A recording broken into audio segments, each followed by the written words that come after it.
first thing you want to learn when you hit Alcatraz is keep your mouth shut, walk with your back to the wall. Thank you for joining us on our tour of the Alcatraz cell house. You should now be standing under the sign that says Tour Begins Here. On your right, look for a photo panel entitled Tour Narrators. Walk over to it. Walk, do not run when moving from one place to another. I'm Pat Mahoney, former Alcatraz correctional officer, and I'll be your guide. I served 7 years on the Rock. These first photos introduce some of my fellow officers. I am Philip Bergen, Captain of the Guards, United States Penitentiary, Alcatraz, California. Well, my name is George DeVincenzi. I used to play checkers with Robert Stroud. I don't think I ever beat him. My name is Ronald Battles. I asked whether they hired blacks out there. You know how it was in the 50s. Continue to the left to the next photo panel. These are some of the prisoners whose voices you'll hear. Yeah, my name is Leon Whitey Thompson. My number was 1465. I was a man that had total hatred in them days. I hated anything that walked or crawled on this earth. I was a man who was dead inside. You couldn't hurt me no more, see? I'm John Banner. My Alcatraz number was 1133. I'm a thief, you know. I ended up about number 17 or something like that on the most wanted. You were a number, you weren't a name. I wasn't Jim Quill, and hell, I was number 586. Everybody wants to be an individual. They want to be a human. And you weren't at the Rock. My name is Darwin Kuhn, number 1422. Figured I'm never going to get out. Yeah, I'm going to sit right here until I die.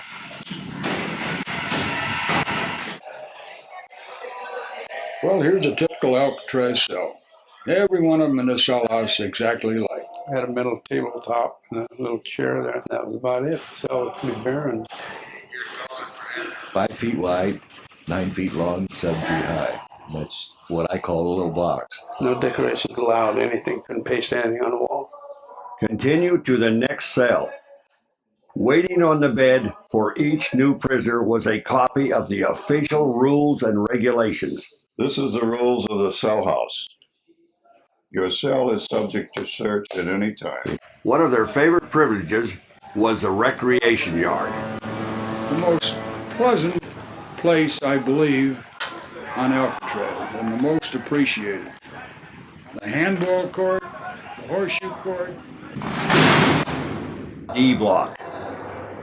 Go through this door. D block was a prison within Alcatraz, the treatment unit.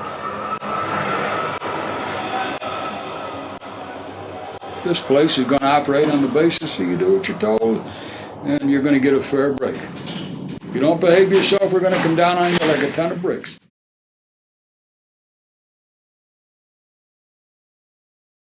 Move a few steps into the room and find a place to stand. Look up at the 3 tiers of cells. Unruly or violent prisoners were sent here. They stayed in their cells 24 hours a day. Typically, they were only allowed out once a week for a shower and exercise. Now in this cell block, we have 42 of the least popular cells in Alcatraz. Although by far they are the best, the roomiest, and the nicest state-of-the-art cells that were available in this prison. It was cold, it was damp. The wind used to just blow through there. You could hear it. At night you could hear it whistling through the windows. One of the more infamous prisoners to live here in D Block was convicted killer Robert Stroud, the so-called Birdman. And almost immediately upon his arrival at Alcatraz, he was relegated to the treatment unit. And he didn't bring his birds along with him, which made him very unhappy, but he brought all his bad habits with him, which made us unhappy. And there he remained for several years, being obnoxious and noisy and agitating and busily writing. Fluent in 3 languages, a mathematical expert, brilliant man. He was a psychopath. Suicidal, homicidal maniac. Now, turn back to the cells. Walk over to the cells on the far right with solid green doors. This was solitary confinement, the whole, cells 9 through 14. When the cell was occupied, the regulations required that the light be on. But we kept the lights off when they were in there. They were in the dark. You may enter one of the cells if you wish.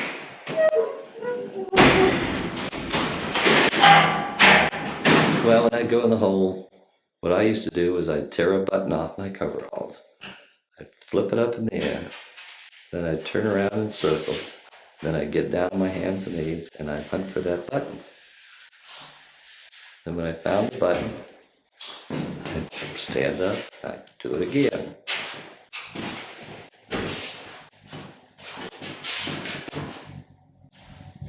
Take a look into the cells. I used to do a lot of oil paintings on Alcatraz.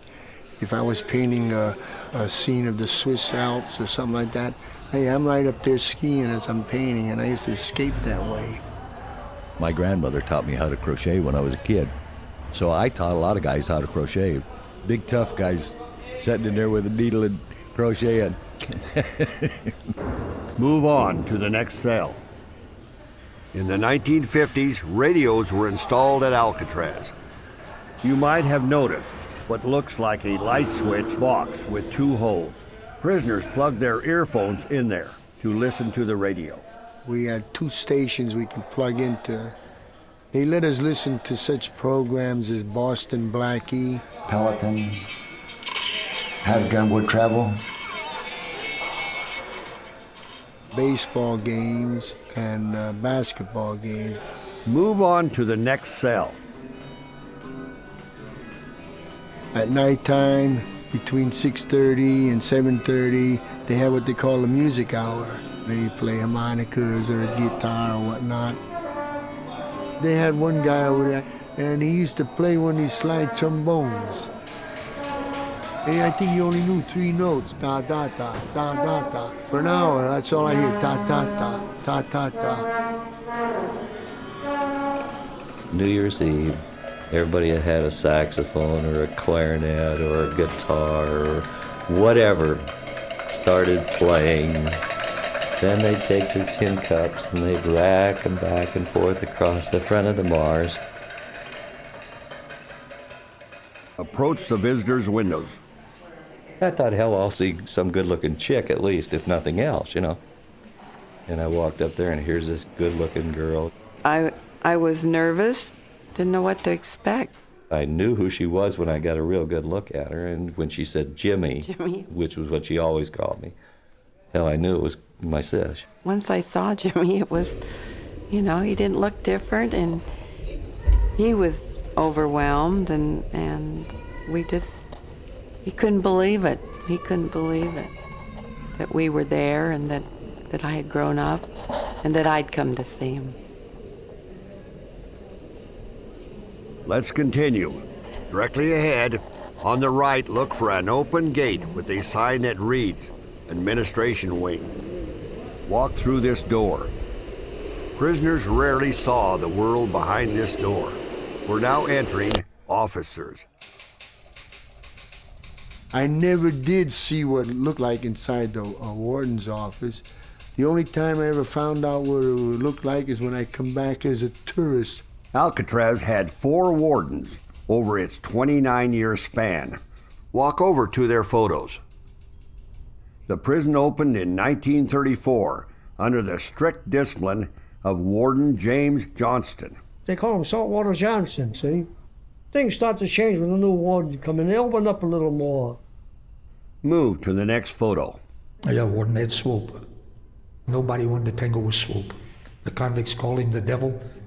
Next was Warden Paul Madigan. And his nickname was Promising Paul. He'd promise you everything and never give you nothing. The last warden was Olin Blackwell. He was in charge when the prison closed. Oh, Mr. Blackwell. Mr. Blackwell was a character. He was a Texan and a really nice guy. Now continue through the next doorway and walk outside. Immediately turn right. We're only going to be outside for a short time. Keep moving along the walkway to the open area up ahead. When you get there, find a place to stand where you can see San Francisco. You couldn't beat Alcatraz for the beautiful view there. So there was never a day you didn't see what the hell you were losing and what you were missing, you know? It was all there for you to see. There's life. There's everything I want in my life, and it's there. It's a mile or a mile and a half away, and yet I can't get to it. Look at the city directly across from us. San Francisco is only 1.25 miles from Alcatraz. And it's a combination of tides and temperature that makes that swim so treacherous. I recall getting in that water, and it was like a shock. I didn't expect it to be that cold. If you can do it, it's up to you. But you got to pay the price. Now, look into the control room window. If you're already inside, turn around and look into the control room.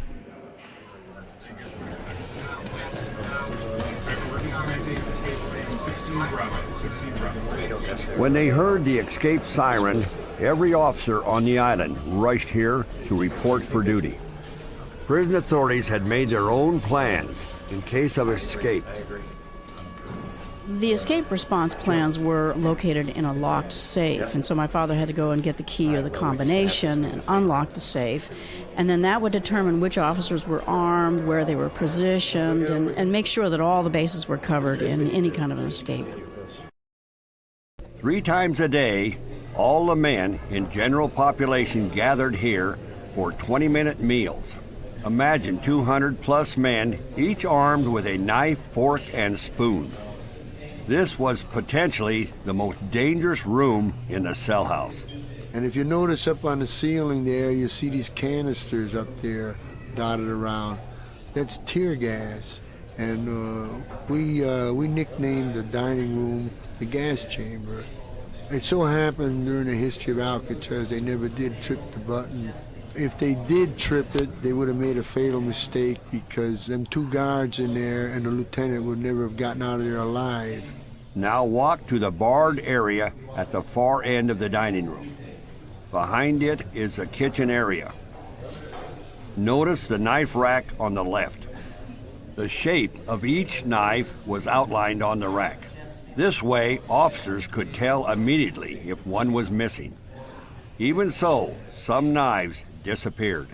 I think about 3-4 men got killed with kitchenware. And I heard that old familiar pop slap, you know, and Chili had drove it into Sosa's back. It was just like an ice pick. He stuck it right in the back, and that was the pop slap I heard. At the end of 3 decades, over 1,500 men had served time on the Rock. By then, Alcatraz had served its own time. After years of harsh wind and weather, the buildings were badly deteriorated. The isolated island was too expensive to run. And now in the 1960s, prison reformers preached rehabilitation instead of punishment. Early in 1963, Attorney General Robert F. Kennedy ordered Alcatraz closed. Look back toward the dining hall entrance. Walk over to the large photo of prisoners walking down Broadway. They were the last prisoners to leave the Rock on March 21st, 1963.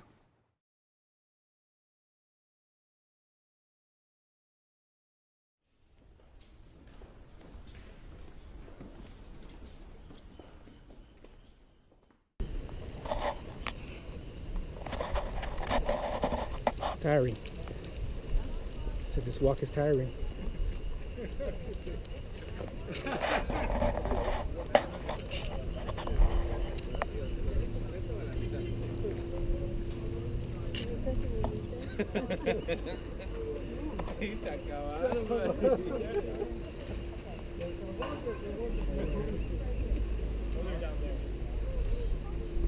Oh yeah, we're gonna go around there.